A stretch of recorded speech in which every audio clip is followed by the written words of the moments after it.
Right, and we are live. Welcome everyone to Change Notice. We're going to wait for a few minutes here to let others file in. We're coming at you from sunny California, coming at you from home this week. We had a brief little stint in the office there, joined by Chris. Chris, you want to say hi? Hey, how's it going, everybody? Change Notice from home is going to be the next tagline. I feel like that's going to be a timeless one. You're not going to sure is that the second time from home or the 10th time. Yeah. Oh, it looks like we're getting some people on. That's great. If you want to introduce yourselves, yeah, go ahead and say hi. Yeah, let's do some introductions. A few reminders in the chat down in the bottom right. Make sure you're sending to panelists and participants, or make sure it's sending to everyone. By default, it always sends it just to us. So make sure you send it to everyone. Tell us where you're calling in from. And I always like to do a little bit about your background. Since we're focusing on audio products, let's hear about the first product you either worked on or took apart that had an audio component, any audio component, speakers, mics. Let's hear about that first audio experience. Yeah, well, while we're waiting for other people to talk or to chime in, what about you, Tobias? What was the first product that you worked on that had audio?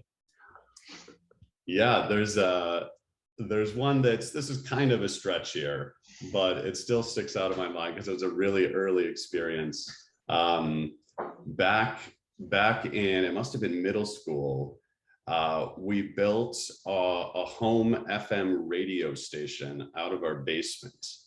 Believe it or not, I was tinkering around. This was my dad and I, and we thought it was the coolest thing ever. It was 89.3 Blue Moon radio.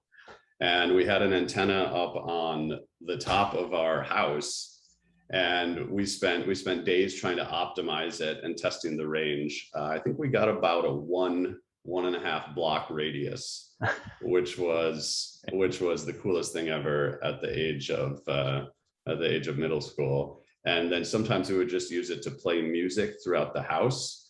This was before smart speakers and Sonos existed, so you could plug in one source and then tune in across the whole house to that same radio station. So that was pretty fun. That's awesome. What about you, Chris? Yeah, you had such a great childhood. You taking things apart at such a young age. My first real experience with audio, I think, would be when I joined Amazon. The first Kindles actually had speakers in them. They used to do like a text-to-speech thing, and there was actually, like, in development, we had these Easter eggs for like playing MP3s while you read, and then they kind of took them out to focus on the reading experience. But yeah, the first Kindle, I think there's just a speaker that was stuck in there, and then they were like, well, we should probably make this like a better sounding speaker. And so from the Kindle 2 and then the Kindle 3, they kind of really worked on getting speakers to be a big part of it. And I remember the Kindle 3, the audio engineer was so proud that it had like the best audio for a mobile device, like any mobile device, which was really awesome at the time. Of course, nobody really used the audio features, and then they took them out to save cost, and here we are now. You don't get a Kindle to use speakers anymore.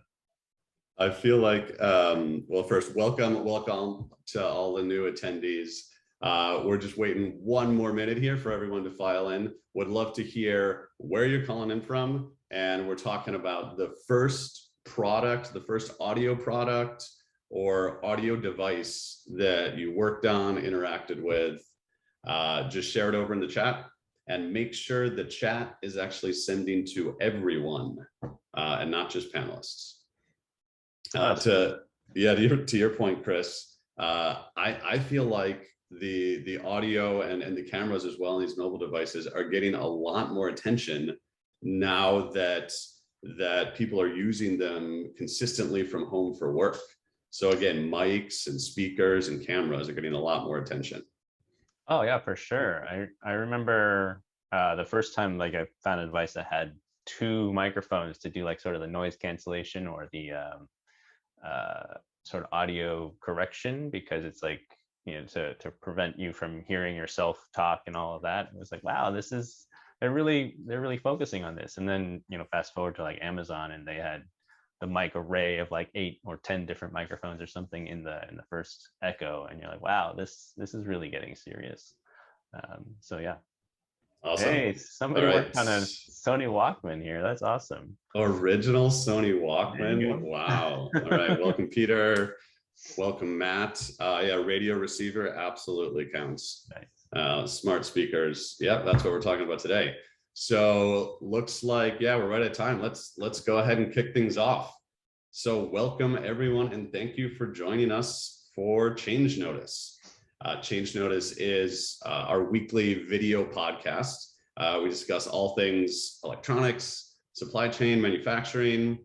It's hosted by experienced product design, mechanical engineers, with the goal here to build community knowledge, support, and continuous improvement. So normally, oftentimes these are run by our CEO, Anna, but today's special edition of Unsnapped is hosted by myself. I'm Tobias, and joined by Chris Lee. Hey, and let's see, few reminders here. If you do need to duck out early, we have a survey that we would love your feedback on to guide what we're going to do next, what we're going to tear down next. So please fill that out. And again, for anyone just joining, please introduce yourself in the chat and tell us about the first audio product you worked on. With that, let's jump into who we are. Little background on myself. Mechanical engineer, did about 6 years of product design back at Apple. Worked on a variety of products, 4 generations of Apple Watch, focused on health sensors, heart rate and ECG, and then worked on touchscreens on the iPhone. And I'm joined here today by the one and only Chris Lee. Yeah, my name is Chris. My background is in mechanical design as well. I worked on multiple generations of the Kindle at Amazon while I was there, and then most recently was working on a health tech product, making something to help people, remind them to take their medication and remember, alert them that they've taken it, and then alert some family members and friends as well. Yeah, actually, I forgot I can turn on this Sonos speaker that we're about to take apart, and just play some soothing background music here. Well, potentially it's the last song that it might play, unless we're really careful taking it apart. Yeah, okay, wait, I got this wrong. There we go. Yeah, as Chris pulls that up, on the agenda for today is the Sonos One speaker teardown. So live teardown. This is going to be exciting. Not only are we going to just take it apart, we're going to discuss some of the design decisions and trade-offs that likely had to be made during the development process. And then at the end, we're going to have open Q&A. Throughout, please just post in your questions. We love to have the discussion and input from the audience. I'm really excited. Towards the end, we found some really interesting glue patterns on the PCB. Excited to get everyone's feedback there, and we actually have some X-rays of the entire device, which are pretty impressive. So with that, yeah, Chris, you want to tell us a little bit about why we picked the Sonos, and then we can dive in? Yeah, I mean, I think the Sonos is really interesting because they started off as obviously like a speaker product where you could kind of network all the speakers in the home, but they've kind of pivoted a little bit to incorporate some of these more I guess voice assistant technology. So they're one of the first products that kind of accepted Google, Apple, and Amazon voice assistants in their product themselves. So they created their own mic arrays and tried to incorporate them into their offering as well, to provide that third party, generic speaker almost, not really generic because it's a brand name, but a really cool way for just upgrading their systems. So I thought it was a really interesting product to take down. And, you know, the sound quality is pretty great on these, and people, I know several people who have like sets of these at home and they love them. So we thought it'd be a great product to take apart. Awesome. Well, let's dive into it. Yeah, absolutely. I'm gonna turn off this nice sounding music by just unplugging the product really quick. Sorry. And there it is. I get that out of the way. So I have my trusty iFixit kit here with a bunch of Torx screwdrivers. So that's kind of how we're going to get started. First thing I'm going to do is take off the bottom. There's a little rubber gasket here. I think that's used as a standoff. Gonna peel this back. And inside, underneath this, I'll start to reveal a couple of screws. And this rubber gasket actually has like I think like a little plastic stiffener on there that we were looking at. So I think this is silicone rubber. And they use this sort of plastic sheet to probably stiffen it and keep it in shape so that it doesn't kind of bend and twist on you while you're assembling it. So I thought that was pretty interesting. I set that aside.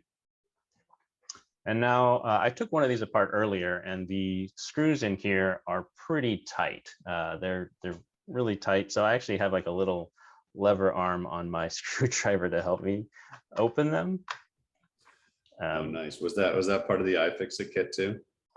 Yes, I think. Well, this one might be a separate. Oops, sorry, hit that. It might be a separate screwdriver, but I have one from iFixit too. They have like the little extender. I just stick it in the hole to allow me to get more leverage on my screwdriver.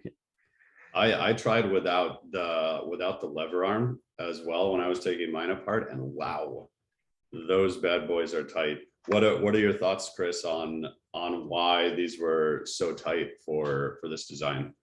Yeah, I mean, I think with any audio product, you're worried about vibration a lot, and you know, they probably have a bunch of foam inside, and they're really trying to get it so it doesn't vibrate loose. And so, yeah, I think they've just put a lot of Loctite in there, and they're just really making sure that this thing is sealed together. So they're probably sealing all areas where there could be any like hint of vibration.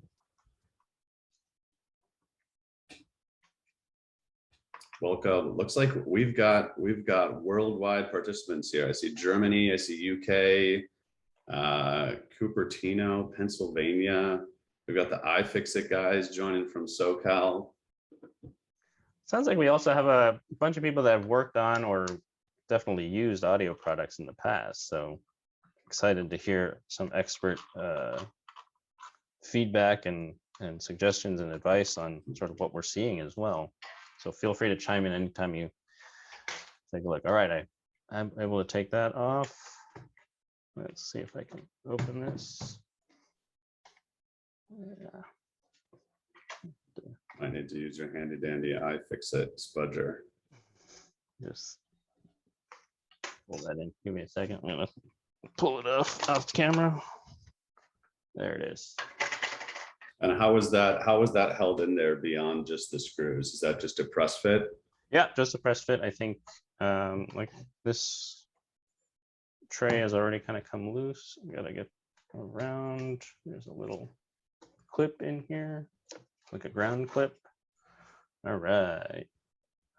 So yeah, what I thought was really interesting actually, I think this bottom cover actually has a, you know, like there's a location feature with just this main recess for the power cable, but they also have these like 4 little bumps. I'm sorry, you can see those. There's 2 bumps here and 2 bumps here that provide sort of a XY location. And then there's this really, you know, sleek sort of metal cage that goes around that.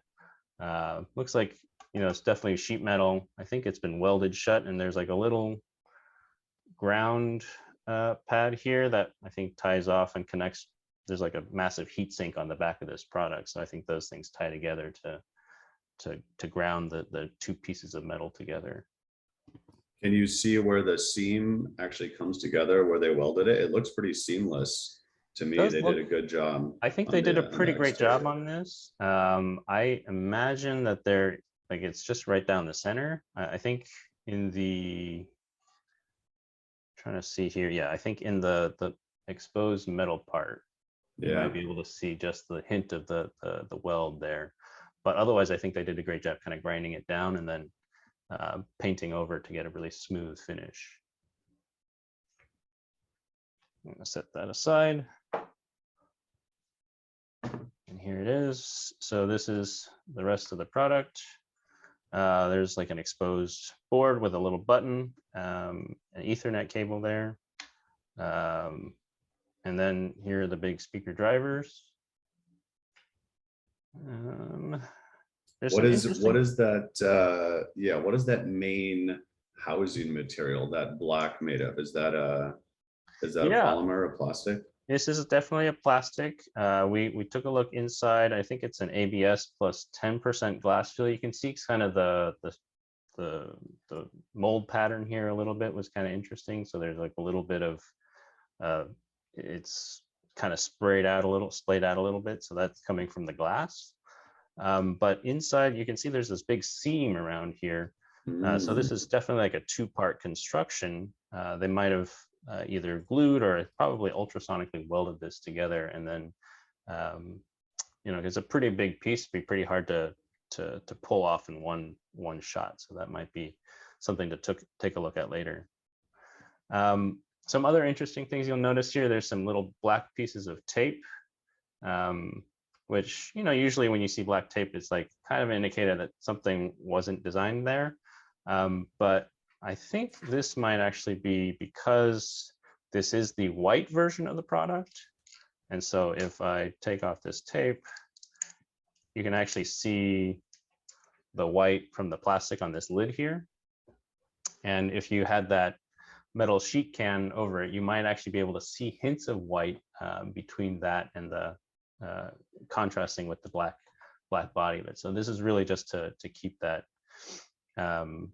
that appearance out there to make it more uniform across.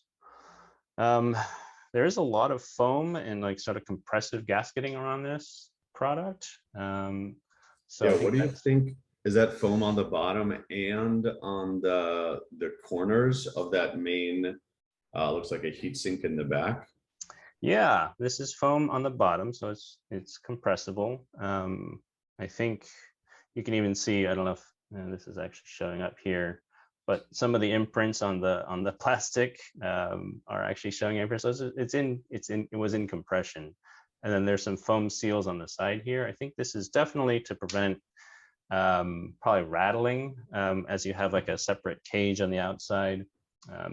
And because this is a speaker and it's going to be vibrating a lot, that's kind of one of the main things that we're trying to avoid, is contaminating that sound. So I think I can take off this mic board here. So I'm going to have to switch screwdrivers. There's a different screw for these. I think there are 4 screws here. Right. Reminder, anyone in the audience, if you have questions that you want us to dig into as we're taking this apart, comments on some of these design features, please post them in and we'll dig a little bit deeper.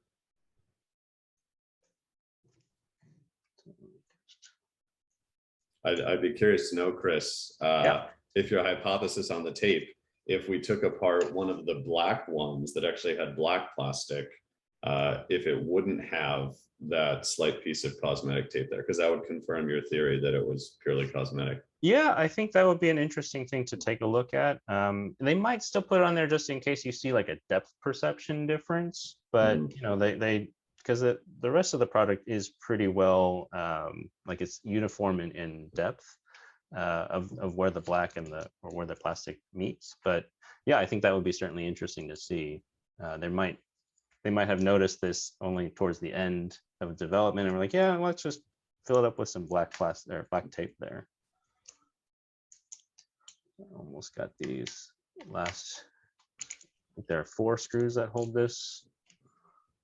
top piece on.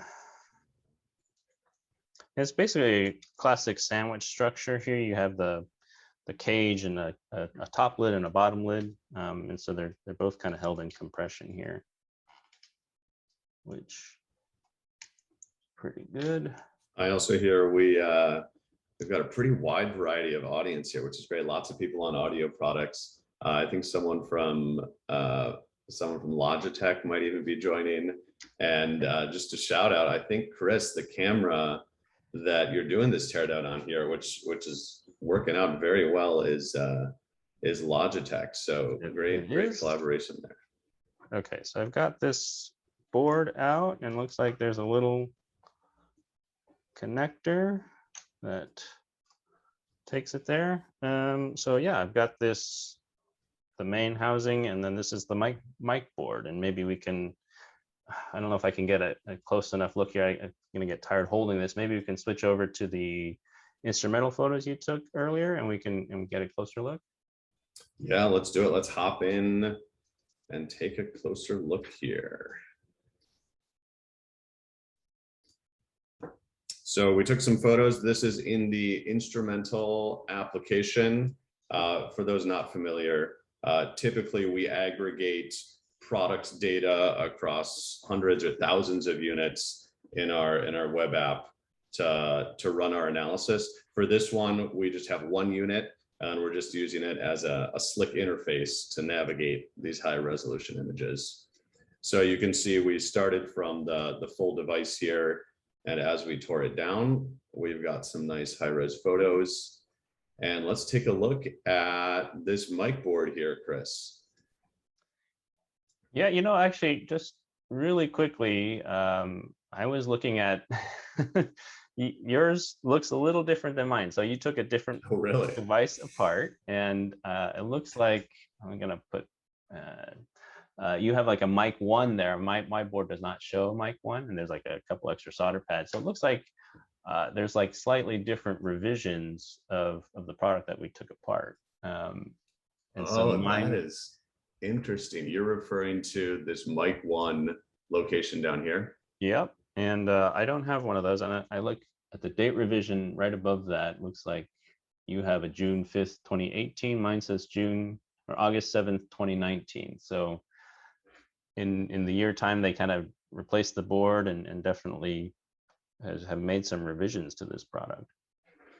I bet that's really interesting to see the evolution here, because even on this board, so again, just getting a lay of the land, it looks like there's 1, 2, 3, 4 little through-hole microphones here that are surface mounted, with then a hole through to the other side, which comes out on the exterior surface in some of these holes here, that did a nice little job of creating some symmetry and creating some extra holes to hide it. But it looks like here at this point of the revision, there was a location for it to be populated, but this extra microphone here is just depopulated, and they didn't solder it on. And then Chris, you're saying on yours, maybe a year later, they just removed this solder points completely. So they did a revision on the PCB. Is that what you're thinking? Yeah, it seems like it. I mean, they probably they had planned, like, I think that there's like the numbers on the left there says mic 6. They probably planned to have 6 microphones, maybe in a hexagonal array, and then they realized after testing they probably only needed 5 or possibly even 4, and so they just depopulated them at the end of production. Probably got this out around the time that this one was made, or this board was made, and then eventually we're like, hey, we can save a little bit of cost by not having some of these drill through holes or something like that, and just took it out completely. Yeah, I think that's probably what happened. I do also see a question coming in from Dev on that scene that you were talking about on the main housing. Dev, we're gonna get to that, because would be great to hear your thoughts as well. Sounds like you think maybe it's friction welding to connect those two halves. I think when we get further into the teardown, we can actually see inside, and we'll take a look at that weld. Good question though.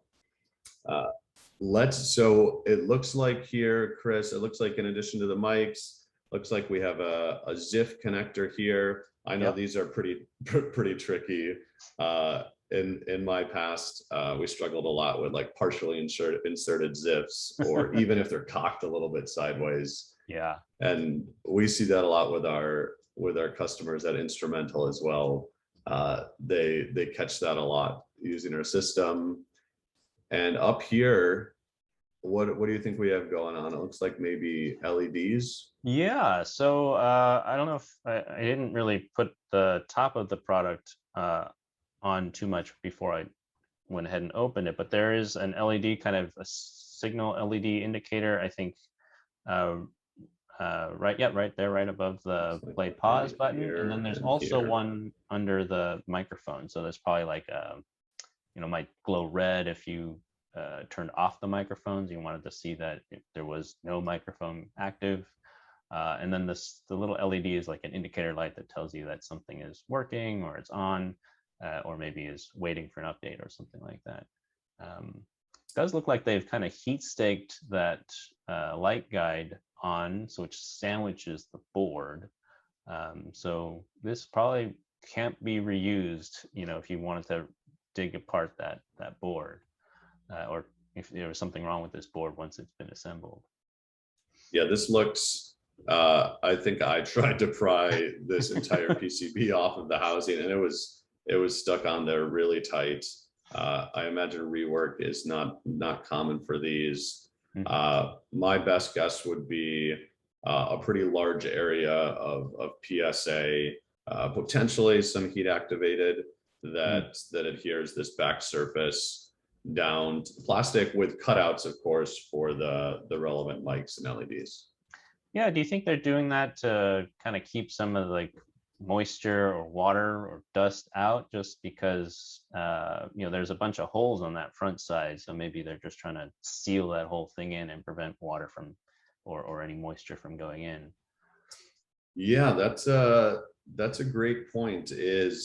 I think it could be twofold here. Is one, like you mentioned before, the vibration over a long life cycle. If we're talking 3 to 5 years, sure, you have to make sure the product is robust to that, but in parallel, providing some environmental resistance. I believe this isn't rated for any type of IP waterproofing, but despite that, they still want to make it. I think it's advertised in some mild conditions in the bathroom, on your patio, where it could probably see some moisture.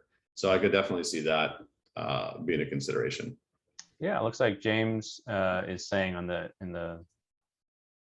Deborah are also saying that it's sealing the mics is important for consistent acoustic performance, or the beam forming, which is how you kind of determine where the voice is coming from when you want to do the voice activation. So yeah, I think those are great points, guys. Thanks for chiming in. I also see there's this gasket kind of around the LEDs. So I had some suspicions that this was to prevent light leakage around there, but from what these guys are saying, maybe it's also to put the board and the whole top housing in compression, so that it doesn't vibrate and move around, and also kind of keeps a consistent seal and experience for those microphones.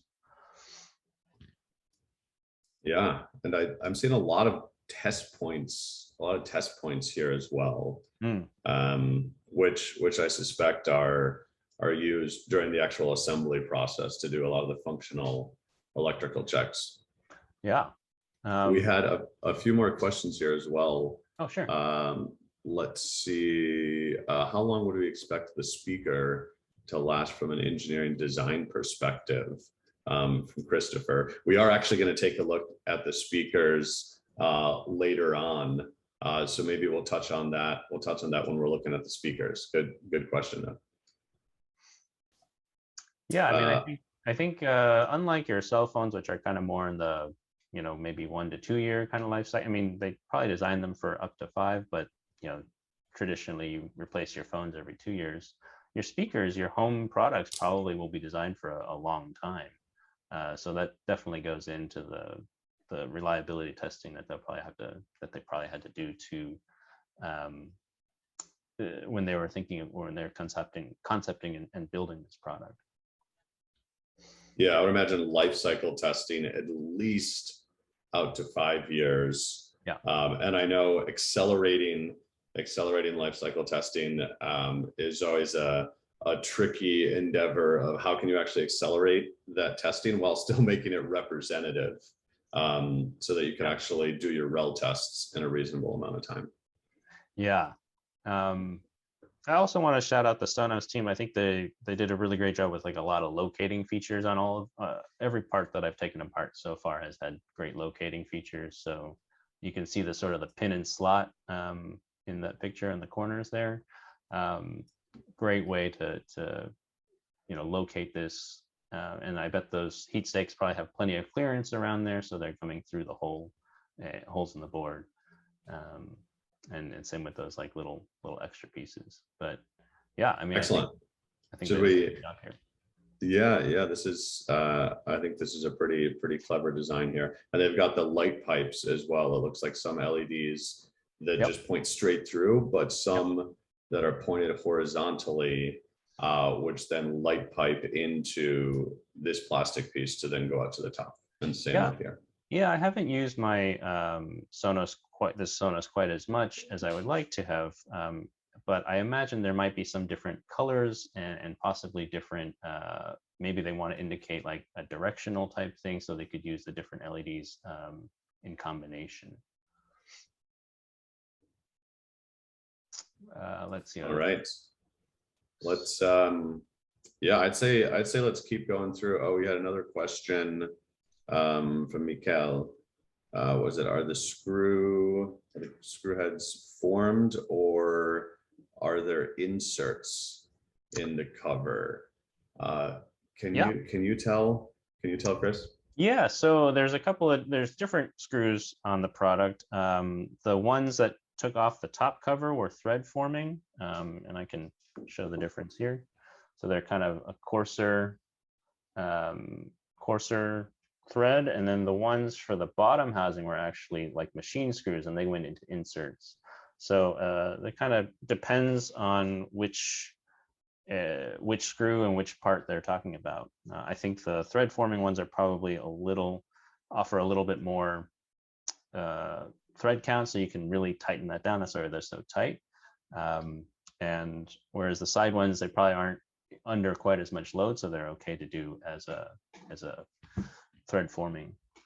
I'm switching from the new one that I just took apart to one I have already taken apart, partly because there's a lot of glue and some other stuff inside, so it makes it a little bit easier, but I did put it back together to a point. So there were 6 screws here, 1, 2, 3, 4, 5, 6. And basically once you take that apart, you get inside and you see you have to take apart couple of different connectors. One is the speaker connector, and then there were another 3 or 4 wires that were connected to this daughter cardboard. And so but by taking those off separately, it's a little bit easier. So this is the inside of the power electronics, the main PCB for this. It's hard to kind of take another look here, but I don't know, maybe we want to go back into the instrumental app to kind of see, to be able to tear this down even further. What do you think? I'm really curious about this glue here. It's oh yeah, it's used pretty liberally. I can pull it up in the app here to take a look at the glue. I want to hear from the audience too. What do you think is the intended design purpose for all of this glue on the PCB?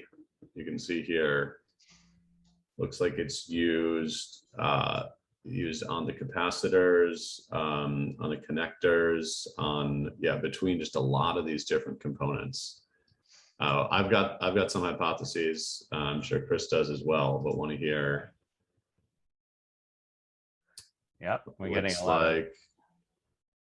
Looks like anti-rattle, improve reliability, microphone buzzing, vibe damping, drop performance. Yeah, component isolation, damage over time. Yeah, I think a lot of great answers here. What are your thoughts, Chris? Yeah, I mean, I think all of these are definitely true. My first inclination was definitely vibration, just because there's a huge like speaker in here, a subwoofer, that will be pushing a lot of air back and forth. And if you have these tight components, especially on the power electronics on that side, you don't want those things moving around to rattle, and also potentially coming loose, because that's converting your wall power into DC power. So I think for sure those are mostly for vibration, but maybe if there's somebody from Sonos on the call, maybe someone can help elucidate that for us. And I don't know if you get quite a sense of scale, because this is more of a top-down image, but those caps on the right are really tall. They're like more than maybe like 1.5 inches. So these are some pretty beefy capacitors, and they could vibrate at the top ends. Yeah, I agree. There's probably at least a handful of reasons. I would speculate the top two, which a lot of the audience has confirmed here, is number one, preventing that speaker rub and buzz, which I know a lot of teams struggle with. These components would definitely be at risk for vibrating during normal usage. So vibration causing buzz would be one, and then vibration causing reliability concerns would probably be number two on the design intent here. Yeah, for sure. Let's see what else. So, and then it looks like, so we've got two shield cans here. Looks like this one is just kind of press fit over the top. This looks like maybe an antenna, a Wi-Fi module with the MAC address here. Yep. The cables here are no longer connected, but those did run to the rest of the system. And it looks like there's a couple drops of this blue adhesive as well, which to me kind of indicates a similar, maybe a reaction to an issue they had with this specific shield can coming loose. It looks like a similar design where it's a press fit shield can. Yeah. And this might have been maybe a band-aid solution to these things popping off after extended vibration. Yeah, we can I can take off that module later on this one, because it was actually also glued down. So I think they had a number of issues either with rattling, or they were just preventative from previous experience of just, hey, let's glue them in place. I'd be really curious to know how they controlled all of these glue dispense paths, because this is not an easy to control pattern. You can look at these amorphous blobs here, and I would assume that the actual dispense geometry can have an effect on how robust it is. That's what we see with a lot of our customers that are struggling to control the glue path. And so this one, I'd be curious to know if they had manual inspection, or if they did have some type of automated inspection, because it looks like this could be a critical part of the longevity of this device. Yeah, I agree. I mean, I think instrumental will be instrumental here, actually, in helping like really compare across the different products and see, if they did get returns, or if they did get any issues, that you could kind of go back and correlate the information, like this glue pattern versus that glue pattern would be really would be an interesting thing. Like, how much glue do you need? Because you add more glue, it's more cost, it's more time, but if you don't have enough, then you have a sort of customer returns as well. Yeah, let's before we take this board off, we actually have another image here where we popped off these shield cans again. Yeah. So we had to pry off a little bit of the glue here. This one just unsnapped and we can see what's underneath. Yeah. Let's see. What do you think? Also, what are your thoughts on the holes in the shield can? That's interesting. Do you think that's thermal related, acoustic related, or something else? I think it could be a combination of both of those. Like if you have a large, this is a pretty large shield can, just because it's, it's like several inches across and several inches deep, or not deep, but like vertical and horizontal in this picture. And I think if you have a single piece, that could maybe oil can on you. So it's kind of like dunk, dunk, dunk, dunk. And if you're moving a bunch of air back there from the speaker, maybe putting those holes in there kind of will relieve some of the spring that happens in there. But also, this product does get pretty hot when it's running, for hours on end. So there's probably a little bit of thermal dissipation as well. Yeah, speaking of that, I think the backside that this whole PCB is connected to, it looks like this is almost acting as a heat sink. Do you want to take the next step here and take this board off so we can see what that looks like? Yeah, for sure. Let's do it. Let's get that camera out. And again, for those of you joining us, any questions related to this PCB, the glue, the heat sink, post them in the chat here. Yeah, so you can see in mine, they actually had glued there are 3 cables here. So I think there are 3 Wi-Fi antennas that go to this module. What's interesting, I think, about that module is they probably decided to make the Wi-Fi module a separate piece because they offer a wide range of different speaker systems, right? So they can get a large one, you can get a small one, you can get one from IKEA. And so they probably got the module through sort of module level testing, so they can just kind of slap it onto a couple of different types of products. Okay, so this is another tight one here. Get my trusty lever arm. We had another question from Mikhail about, are there thermal pads inside of the shield can? I believe on this side, I didn't see any. Do you see any, Chris? No, this side, they didn't have them. I think this chip that we're seeing here, that main chip, is a memory chip, which probably doesn't get quite as high usage as the it's like a NAND flash memory. I think yours was a Kingston. I can't quite read what this one says. But on the underside, which is where the metal is kind of facing the other underside of this is like the outside of the product. So that's definitely where they're trying to radiate heat from. And to answer your question from here, actually, let me take off this connector as well. Yeah. Question coming in from Christopher. How much of this design do we think comes from Sonos engineering versus how much from the assembler, assuming the contract manufacturer, the JDM?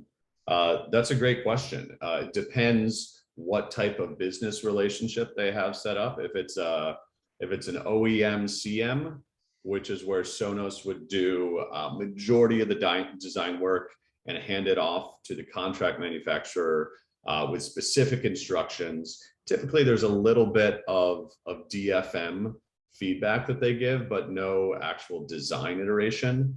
Or if it's a JDM model where they actually have collaboration, they have engineers from the assembler that help to do the design.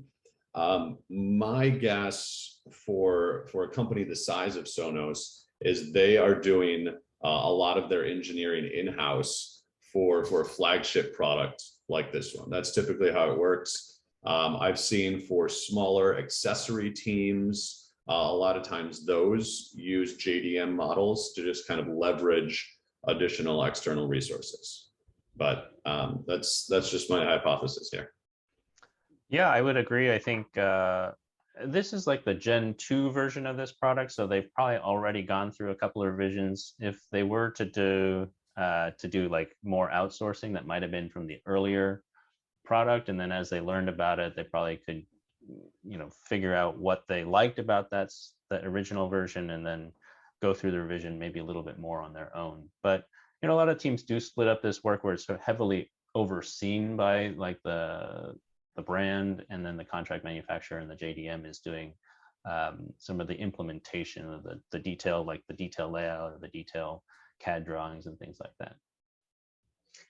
So to answer your question from earlier, there are a lot of thermal pads in here. There are 4 thermal pads, actually 5, on some of these chips. So yes, they are definitely trying to connect these components, probably the main processor and some of the maybe some of the RAM, and maybe the audio drivers, to this what looks like this is a die-cast ADC12. That's an aluminum die-cast aluminum part. So you can see that ADC12. What's also interesting is this part is also combined with some glass-filled plastic, and this kind of went over the power electronics side, so probably prevent shorting in case of drop or other kind of reliability testing. And then there's I don't know if you can read this one, but I'll read it for you. It says PC plus 30% glass fill. So there's some plastic in here that's helping to insulate and possibly be used for like a distance for this tertiary antenna on the product. But maybe you want to dive a little bit closer again on the instrumental, just to show people the back of the board here. Yeah, let's take a quick look here. We also had another question from Deborah. What is the gasket material around? I think Deborah, you're referring to the gasket around this heat sink that seals off to the main housing. It looks like some type of compressible foam material. I don't think it's an adhesive. Yeah, it is definitely a compressible foam. I mean, there's adhesive on one side, but yeah, there's no adhesive on the top surface here, and it really, I think we were talking about both the potential moisture and dust resistance, and then the vibration. I think it just helps to kind of compress this heatsink against that, and board assembly against the rest of the housing. Yeah. So let's take a quick look here. We've got, just taking a look at time here, we still got to get through, got to get those antennas and take a look at the speakers. Yep. Speakers too, but let's take a look at the back side of the PCB here. So I think the chips that were making contact with the thermal pads were, was it 1, 2, 3, 4, and maybe maybe this one up here. Yeah, that looks like you can see just a little bit of residue there. Yep. And then this is interesting here. This looks like a shielding wall, and then also with some type of, do you think this is conductive tape for, you think this is for thermal shielding, or maybe for coax shielding for the antennas? Yeah, I think that's grounding. That's like a grounding foam, kind of a foam with a conductive wrapper around it. So basically joining that connection, and there's a corresponding side of ribs in the main heatsink on the back side. And so those things are making a sealed shield cage, basically a Faraday cage around those components, to because I think you're trying to prevent the Wi-Fi signals from being impacted by the high frequency of those components inside. And then they Yep. shield the backside of that as well, right? With the shield cam, which is the exact same size and orientation on the back. Yeah, that makes perfect sense. Again, a lot of components packed in here on this board. Anything else, Chris, you want to highlight here? I do think it'd be interesting to move over and just look at the speaker architecture. Actually, we could hear from the audience too. There's a couple paths we could take here. We still wanted to get to that welding of the two plastic parts, looking at how that main assembly was actually made with two parts. There's a few antennas that snake through the housing we could look at. And then we can look at the actual speaker geometry. We can take a look at the x-rays of the whole device to see how those fit into the cavity. This is a choose your own adventure. So please post in the chat which one we want to do first. We'll see if we have time to hit all three. We've got a request for speakers and x-rays. Let's start there. Yeah, why don't we take a look at the x-rays? That's pretty cool, actually. Yeah, so go in here. Let's take a look at the side. So we've got 3 x-rays. We've got the side view, we've got the top view, and then we've got the front. And these high-res x-rays, these are provided by our partners over at Creative Electron. They have some pretty impressive x-ray machines if you're interested. So it looks like you can see straight through. So you can see the exterior grill here. You can see the pattern, but we can actually see the subwoofer down here at the bottom. Looks like the tweeter up at the top. And then this is that main PCB with all the power components. You can just barely see the mic board up here at the top.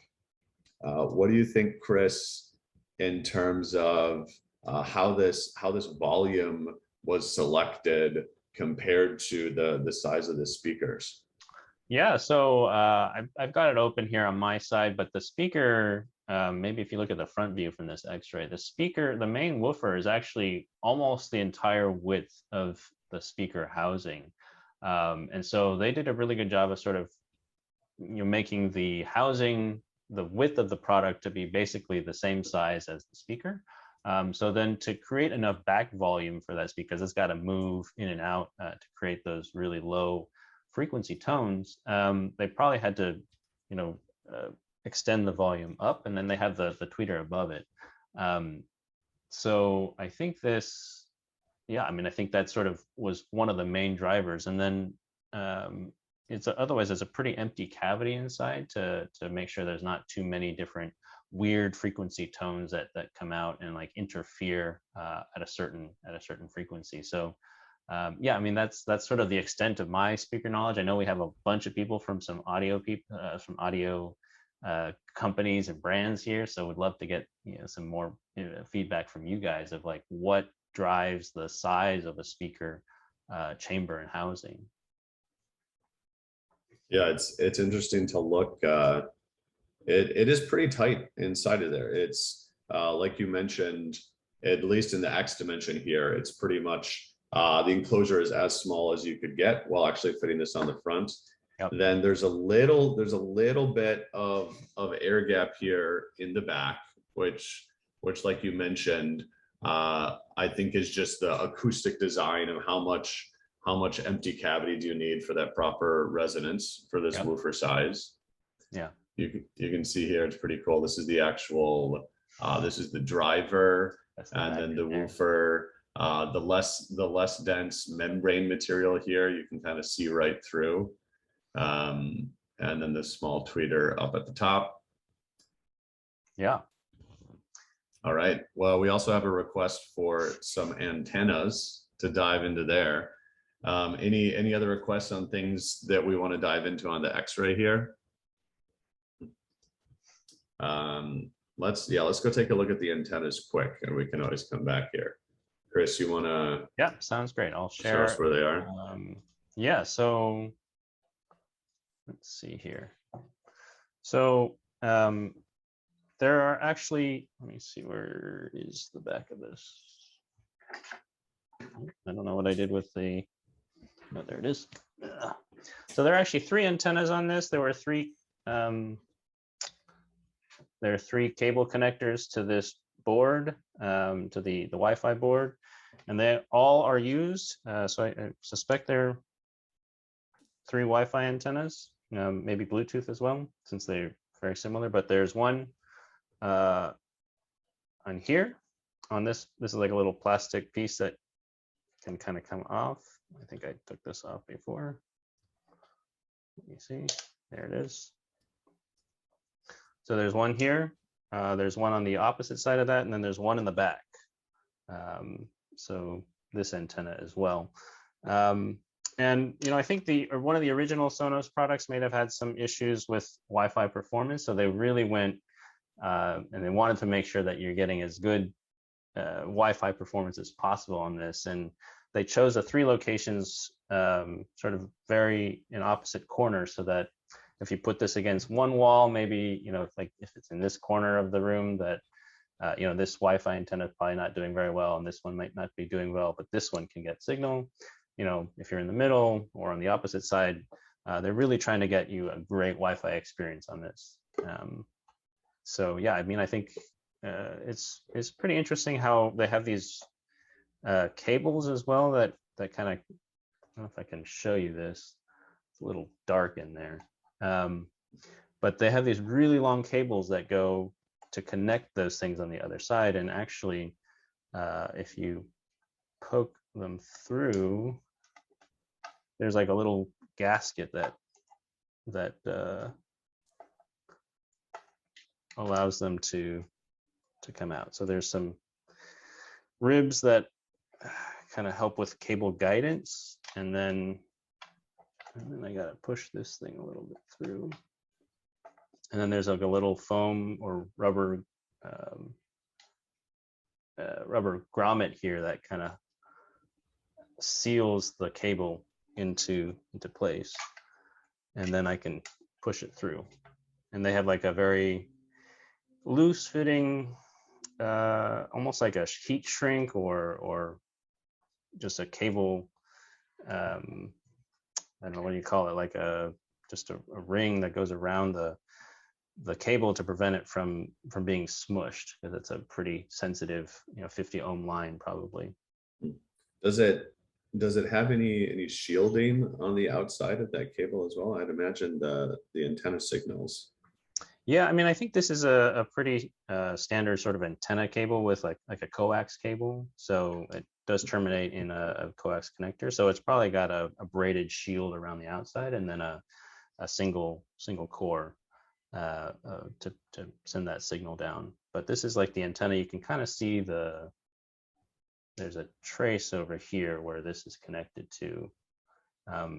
And then just in terms of where this exists on the product, there's this plastic piece, because there's this metal cage that surrounds the whole thing. This plastic piece kind of comes in and would cover it up here.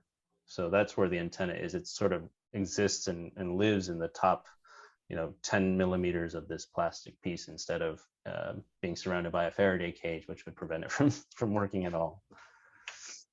Yeah, I think that's pretty clever that they really maximized using all the different corners of the geometry here. They've got multiple antennas, so it can be placed throughout the room. They've got multiple microphones. Again, with the beam forming, I knew they do a lot of post-processing as well to make, I think they have integrations with Alexa and a lot of the other voice assistants. Yep. I'm just going to try and take off this big speaker here, and we can kind of sneak that out. You see, like my screwdriver wants to stick to this giant magnet that's around here. So I'm going to try to get around that.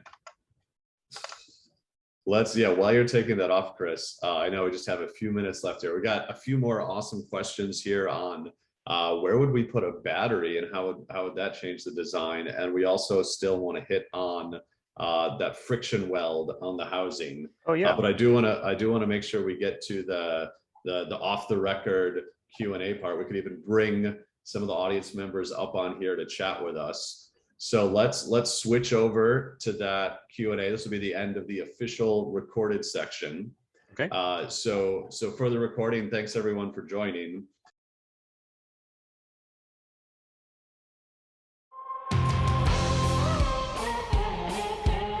Manufacturing is changing, and keeping programs agile and on schedule is harder than ever. Leading engineering teams rely on Instrumental to find issues earlier, fix them faster, and make sure they don't come back. Experience the first manufacturing optimization platform designed to enable continuous improvement of your process, from development through production, by unifying your data so your teams can make decisions faster. Instrumental makes finding correlations in product data easy, so your engineers can spend less time wrangling data across email, spreadsheets, and internal systems, and more time solving problems. It's simple. We put the right data in front of the right people in real time. Instrumental aggregates images of every unit at key assembly stages, parametric test data, and measurements in real time in a secure, managed cloud. When installed across factories in a supply chain, brands and suppliers are able to work together to solve their most complex issues.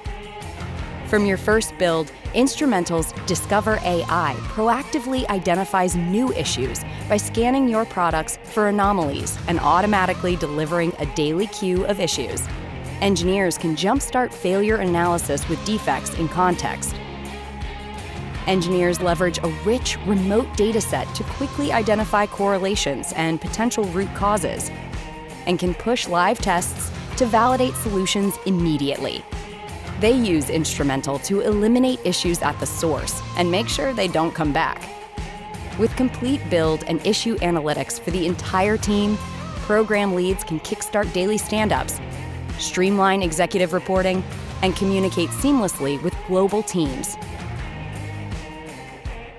Instrumental has helped leading engineering and operations teams move faster, improve yield, and build better products from proto through production. Better products start with better data. Better products start with Instrumental. Schedule a demo today